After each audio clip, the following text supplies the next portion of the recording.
Salut à tous, je suis Spyro le Dragon, soyez les bienvenus sur la chaîne qui déboîte. Aujourd'hui, et certainement pour le prochain épisode également, je vais faire un test vraiment tout simple, enfin d'un objet qui est vraiment tout simple. Pourquoi je fais ça? Parce que j'ai une smartwatch et un smartphone qui vont arriver là, et puis 2-3 autres petits objets originaux qui me demandent un petit peu plus de temps pour le test. Donc en attendant que je sois prêt pour ces tests-là, je vous teste des petits objets beaucoup plus simples. Plus simples certes, mais qui ont quand même un point en commun, c'est que le fabricant m'a assuré, et de ce que j'ai pu voir, ça avait l'air effectivement d'être le cas, que leur qualité était vraiment au top, avec un prix qui restait raisonnable. Donc est-ce que ces objets vont être à la hauteur de ce que le constructeur m'a promis? C'est ce qu'on va voir tout de suite aujourd'hui en testant la batterie externe, donc vous voyez un objet tout simple de chez Zendure. C'est parti pour le test. Bien voilà, donc un simple coup d'œil à l'emballage permet déjà de comprendre que la particularité de cette batterie, dont on voit une belle photo au centre de l'emballage, est d'avoir ce design rainuré, couleur acier, qui évoque un petit peu ces bagages renforcés qu'utilisent certains professionnels pour trimballer notamment de l'électronique fragile. Et si je dis ça, c'est parce que moi-même je possède des valises comme ça, enfin, je les possède pas, elles sont mises à ma disposition par les grandes marques qui me font dépanner leurs appareils électroniques, et c'est exactement le même design avec des rainures comme ça. Je vais vous mettre une photo d'une des valises dont je vous parle, voilà, comme ça vous pourrez constater que c'est à peu près la même chose. Donc on devrait retrouver une certaine solidité sur ce produit. Solidité que Zendure revendique, puisque sur leur site web, on voit des vidéos où les batteries se font rouler dessus par des gros 4x4 et semblent en sortir totalement indemnes. Pareil, je vais certainement vous mettre un petit extrait de ce genre de clip vidéo. Voilà, l'emballage en lui-même, il est vraiment magnifique avec le logo Zendure et la référence du produit embossé en 3D et avec un petit effet métallisé dessus qui est vraiment magnifique. La batterie fait 26 800 mAh, ce qui, si c'est vrai, en ferait la batterie la plus balèze que j'ai jamais testée. Compatible avec le Quick Charge 3.0 de chez Qualcomm, dont on retrouve un logo ici en bas. On nous parle carrément de monstre sur l'emballage. Voilà, Zendure n'hésite pas à utiliser ce mot, et c'est vrai que la batterie est assez monstrueuse. En tout cas, l'emballage, lui, pèse quand même assez lourd, et bon, je pense pas que la batterie fasse la taille de l'emballage, enfin j'espère pas, parce que sinon ça risque d'être un peu chiant à trimballer, mais je pense qu'on est déjà face à quelque chose d'assez costaud quand même. On nous dit qu'elle est extrêmement durable, ça c'est ce qu'on vient de dire, qu'elle a un système de management de la puissance très efficace, donc ça on va pouvoir s'en rendre compte, parce que avant le test, j'ai reçu cette batterie il y a 3 semaines, je l'ai chargée à fond le jour où je l'ai reçue, et je l'ai remis dans la boîte, et j'y ai plus touché, donc si elle a un bon système de gestion de la puissance, elle devrait toujours être chargée à fond, puisque je m'en suis pas servi. Si elle est à 95%, c'est qu'elle s'est déchargée, et que donc cette icône-là serait un mensonge. On va voir, on va faire le test ensemble, et on verra bien si elle est toujours à 100%. Ça devrait, puisque nous dit-on, elle utilise des cellules premium. Voilà, donc tout ça on pourra le vérifier ensemble. Notez que le devant de l'emballage s'ouvre avec un petit système magnétique qui est vraiment très sympatoche, et qu'on a donc un aperçu du produit à travers une petite fenêtre en plexi. Vous noterez aussi qu'ici il y a une photo du produit à la Apple, vous savez, zoomé à l'extrême pour qu'on ne voit qu'un détail du produit, mais en fait là il s'agit de la photo d'une autre batterie qui elle utilise un système de LED pour indiquer la charge, alors que celle-ci est plus précise puisqu'elle utilise carrément un petit écran LCD. Voilà. À l'arrière du produit, on a toute une batterie d'icônes, mais en réalité, toute la rangée du haut revient à dire qu'on peut recharger tout ce qui se branche à une prise USB, donc voilà, ça aurait peut-être été plus simple de le dire comme ça. On retrouve l'icône du Quick Charge, le Zen Plus, en fait, ce sont des prises qui délivrent toute leur puissance maximale, même si elles sont toutes utilisées en même temps. Sur certaines batteries, on nous annonce qu'on a 3 ampères, mais en réalité, c'est 3 fois 1 ampère. Là, on nous annonce 3 ampères, c'est 3 ampères sur chaque prise. C'est ça qu'ils appellent Zen Plus. Le Charge True Capability, si j'ai bien compris, ça veut dire qu'en fait, quand on branche le téléphone à la batterie et qu'on branche la batterie au secteur, au lieu que ce soit la batterie qui recharge le téléphone et le secteur qui recharge la batterie, c'est le secteur qui recharge la batterie et le téléphone. Voilà, ce qui évite d'avoir ce système de petits trains qui fatigue les batteries externes, donc ça c'est plutôt pas mal. Auto Power On, ça veut dire que dès que je n'ai rien de branché, ça s'éteint, et quand, à l'instant même où je branche quelque chose sur la batterie, elle s'allume toute seule. Le Long Term Standby, donc c'est ce que je vous disais, il va falloir vérifier si la batterie est toujours chargée à 100% après 3 semaines, et donc on a 4 prises USB sur la batterie. Voilà, après il y a tout un tas d'autres petites choses d'inscrites, vous ferez pause et vous lirez tout ça si ça vous intéresse, ce dont je doute fortement. Procédons maintenant à l'unboxing. Voilà, donc Zendur nous a simplifié le travail puisqu'ils ont eu la gentillesse de marquer Open ici. Donc on sait que c'est par ici qu'on ouvre. C'est un système de languette tout bête, tout con. Hop. Voilà. Donc c'est très très joliment présenté, façon écrin avec cette mousse noire qui englobe le produit, avec une encoche prévue pour pouvoir l'extraire facilement. Et en dessous ici, il y a un petit carton qui contient, j'imagine, le câble de recharge. Câble de recharge qui est assez intéressant. Je vais m'attarder sur lui tout de suite, avant de vous parler de la batterie. Voilà, enlever le petit tortillon pour que je puisse bien vous le montrer dans le détail. Alors il n'est pas super long, comme il fallait s'en douter. Plus long quand même que la moyenne des câbles qui sont en général fournis avec des batteries externes. Mais ce qui est intéressant, c'est qu'il est réversible aux deux extrémités. C'est-à-dire qu'ici, vous voyez que la prise USB pourra s'insérer dans les deux sens, du fait qu'en fait, ils ont mis seulement la portion interne de la prise et des languettes métalliques des deux côtés, ça c'est plutôt bien vu. Mais la prise micro USB, hein, car c'est pas de l'USB type C, c'est bien du micro USB, elle est taillée je sais pas comment dire, en hexagone, hein, de sorte qu'elle aussi devrait pouvoir s'insérer dans les deux sens dans les prises. Et j'ai essayé, ça fonctionne vraiment. Hein. Je vais vous en faire la démonstration très rapidement et vous allez voir que c'est assez bluffant. Sinon, on a bien sûr la batterie en elle-même, hein, que je vais mettre de côté, on va y revenir en dernier, voilà. Et en dessous, on a encore des petites choses.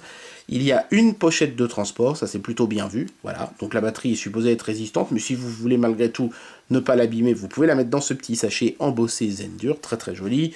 Il y a bien sûr la paperasse habituelle, donc la petite notice qui n'est pas en français, uniquement en anglais, la petite carte de garantie et des petits autocollants pour réveiller votre âme d'enfant avec des... Bon, bah, il y a le logo Zendur. C'est une batterie dont le design a été fait en Californie. On nous refait un petit peu le même gag que chez Apple. C'est made in China, mais le design est fait ailleurs, hein, s'il vous plaît. Et puis ça, je sais pas du tout ce que c'est supposé représenter. Voilà, des gens qui se rechargent l'un l'autre. Ok. Et voilà, donc avant de se lancer dans un test approfondi de la batterie en elle-même, je reviens rapidement, comme je vous l'avais promis, sur ce fameux câble réversible. Donc, pour que vous compreniez bien, en fait, vous voyez, le câble USB, je peux le brancher comme ceci, et ça va marcher, tac. Mais je peux aussi le brancher dans l'autre sens, et ça va marcher aussi. Et ça, c'est plutôt pratique, parce que ça vous permet vraiment d'utiliser le câble, même dans l'obscurité, si vous voyez pas très clair. Et à l'autre bout, c'est la même chose, hein, le micro USB taillé en losange, comme ça. On peut le brancher au micro USB dans un sens ou dans l'autre. C'est un tout petit peu plus dur, à vrai dire, à brancher. On sent une résistance un petit peu plus forte du fait que bah, c'est pas exactement la bonne forme. Hein. Mais néanmoins, ça fonctionne et on peut brancher la prise dans les deux sens. Donc rien que le câble de recharge est déjà original et intéressant sur cette batterie. Ce qui est plutôt bon signe pour le reste. Voilà, donc la batterie en elle-même, force est de reconnaître, elle impose le respect. Hein.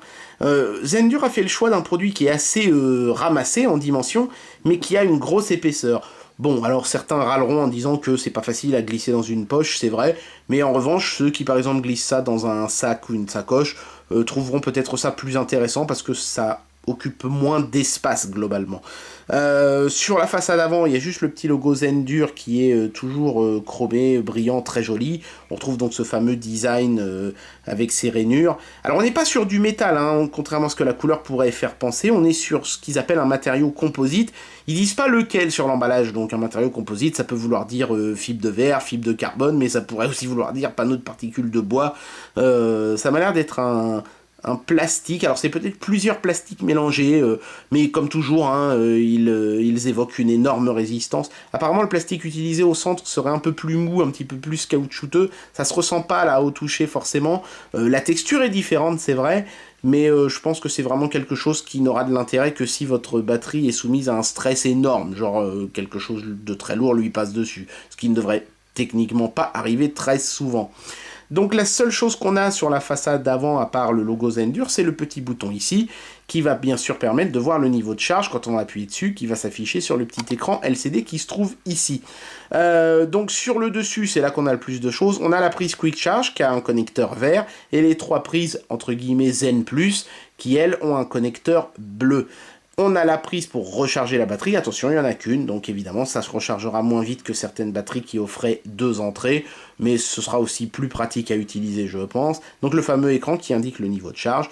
Et puis voilà, c'est à peu près tout, hein. Sur les contours, on a les informations qui sont inscrites ici, le numéro de série, les choses comme ça, le petit logo du Quick Charge. À l'arrière, la seule chose qu'on a, c'est le numéro de série et les informations du fabricant qui ont été gravées ici sur la batterie. Donc on nous indique toujours les 26 800 mAh, 99,2 Wh et le numéro de série. Donc, si j'appuie sur le petit bouton ici, je dois voir la charge s'afficher ici. Et j'ose espérer voir le chiffre 100 s'afficher. Et c'est le cas. Donc ça, c'est plutôt rassurant. Ça veut dire qu'au bout de 3 semaines de stand-by, la batterie est toujours à 100%. En tout cas, c'est ce que nous indique l'écran, ce qui aurait tendance à prouver que effectivement la gestion de la charge est excellente. Ça, c'est quelque chose d'important parce que c'est le genre de batterie qu'on peut charger une fois, foutre dans un coin, par exemple, je sais pas, dans la boîte à gants de votre voiture, et ne vous en servir que 6 mois plus tard, en cas d'urgence. Et c'est toujours rageant de voir qu'en 6 mois, une batterie s'est complètement déchargée. A priori, ça ne devrait pas être le cas de celle-ci. Au bout de 6 mois, il devrait rester de la charge. Bien, alors on va commencer par un test grandeur nature sur mon Galaxy S6 Edge. Donc je branche d'abord, hop, sans me soucier du sens, hein, puisque j'ai un câble qui est supposé être réversible à la batterie, et même chose sur le téléphone, je ne me soucie pas du sens et je le branche directement au téléphone. Et ça fonctionne, vous pouvez voir le petit logo de charge ici, si tu veux bien faire le point, voilà, qui s'est illuminé. Et si j'éteins le téléphone, le voyant rouge de charge fonctionne. Après, évidemment, il va falloir que je vérifie à quelle vitesse ça recharge. Ça, je le ferai hors caméra et je vous dirai à quelle vitesse c'est allé. Mais il va falloir que je le fasse hors caméra parce que là, au moment où je vous parle, le téléphone a encore pas mal de charge. Il est loin d'être à 0%. Donc ça ne serait pas pertinent de faire le test maintenant. Voilà. Bon, bah écoutez, ma foi, en tout cas, cette histoire de câble réversible est convaincante, hein. C'est vrai que c'est vraiment pratique. Pof, pof, je branche et ça marche tout de suite. Ça, c'est plutôt pas mal. Maintenant, je vais mesurer les vraies valeurs que la batterie envoie quand je recharge le téléphone.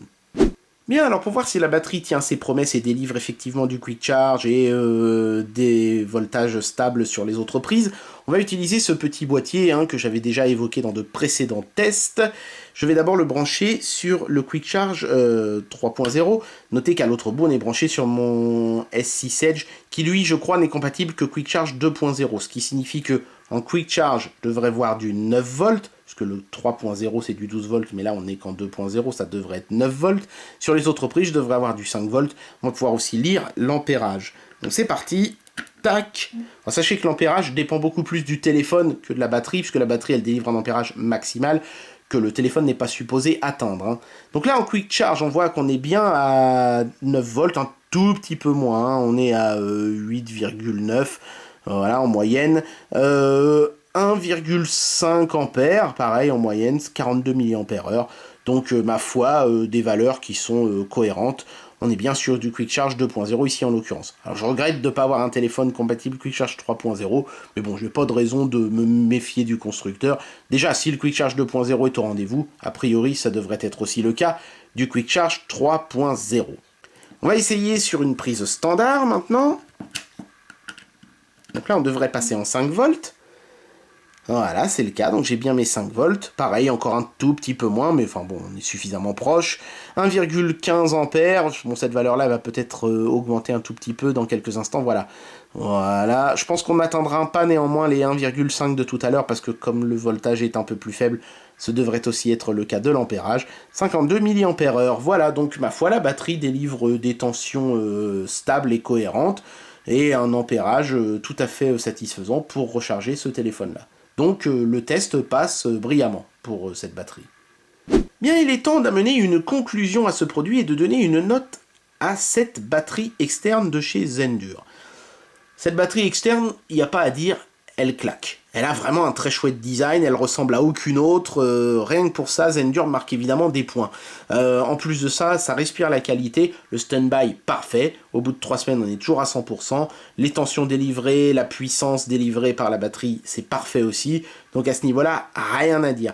Il y a une petite sacoche, donc même dans les détails, le constructeur est allé loin, sans parler de ce câble qui est très ingénieux puisqu'il est totalement réversible au debout. Seul petit regret, allez, histoire de dire quand même quelque chose d'un petit peu négatif, mais enfin c'est vraiment du chipotage, il n'y a pas de compatibilité USB type C. Ça aurait pu être sympa de mettre, je sais pas, un petit embout qui serait venu se clipser là et qui aurait permis d'avoir de l'USB type C. Bon, soit c'est un oubli, soit c'est parce que l'USB type C n'était pas encore assez répandu quand le constructeur a commencé à travailler sur ce produit-là. Mais voilà, elle n'est pas vendue en tant que batterie universelle, elle est vendue en tant que batterie ultra résistante, ultra qualitative et avec un super stand-by. Et elle fournit tout ça et bien plus encore. Donc pour cette raison-là, je suis obligé de lui mettre la note parfaite de 5 étoiles. Cette batterie n'a pas de défaut. Elle est absolument géniale et c'est clairement la meilleure batterie externe que j'ai jamais testée dans ma rubrique. 5 étoiles qui sont amplement méritées. C'est vrai que la batterie est un petit peu chère, il faut le reconnaître, mais on en a largement pour son argent. C'est un choix. Vous le paierez cher, mais vous aurez quelque chose de vraiment topissime. 5 étoiles pour ce produit, bravo Zendur. Celle-là, elle va directement aller dans la boîte à gants de ma voiture et ça va devenir ma batterie externe pour les cas d'urgence direct. Et bien voilà, c'était le test de cette excellentissime batterie de chez Zendur. J'espère que ce test vous aura plu et moi je vous dis à très bientôt pour une prochaine vidéo. Allez, tchuss!